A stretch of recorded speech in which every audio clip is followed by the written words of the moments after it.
পারি যে গত 17 মাস এই এলাকায় সন্ত্রাস মুক্ত করতে বিধায়ক হিসেবে আমি কাজ করেছি, মানুষের উন্নয়নের জন্য কাজ করেছি।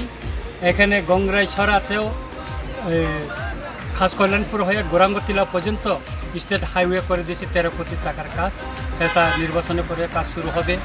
এখানে 6 পরিবার, এই দ্বারিকাপুর 6 পরিবার এই খোয়াই নদীর ধারে আছে, কোনোদিন তাদের কেউ খোঁজ করেনি। আমি কথা দিয়ে গেছি এই নির্বাচন শেষ হওয়ার পর এই পরিবারগুলিকে যাতে চা বাগানে খাস জমিতে 2 বা 3 বন্ধা করে তাদেরকে অ্যালটমেন্ট দিয়ে তাদেরকে পুনর্বাসন যাতে করতে পারি সেই ব্যবস্থাটা আমি করব। আমি ডিএমের সঙ্গে কথা বলবো, এসডিএমের সঙ্গে কথা বলবো।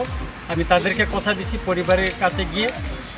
আমি আশা করি আগামী নির্বাচনে এই দ্বারিকাপুরে আমাদের প্রার্থী জয়ী হবে এবং আগামী দিন তাদের মাধ্যমে এই গ্রাম সরকার পঞ্চায়েতে আমরা তাদের মাধ্যমে এই পূর্ণিমা এই ছেপালির মাধ্যমে আমি কাজ করতে চাই।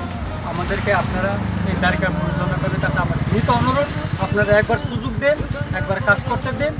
আমি আপনাদের উন্নয়নের জন্য কাজ করব, শান্তি সম্প্রীতি রক্ষার জন্য কাজ করব, এলাকা থেকে সন্ত্রাস মুক্তর জন্য কাজ করব। সবাইকে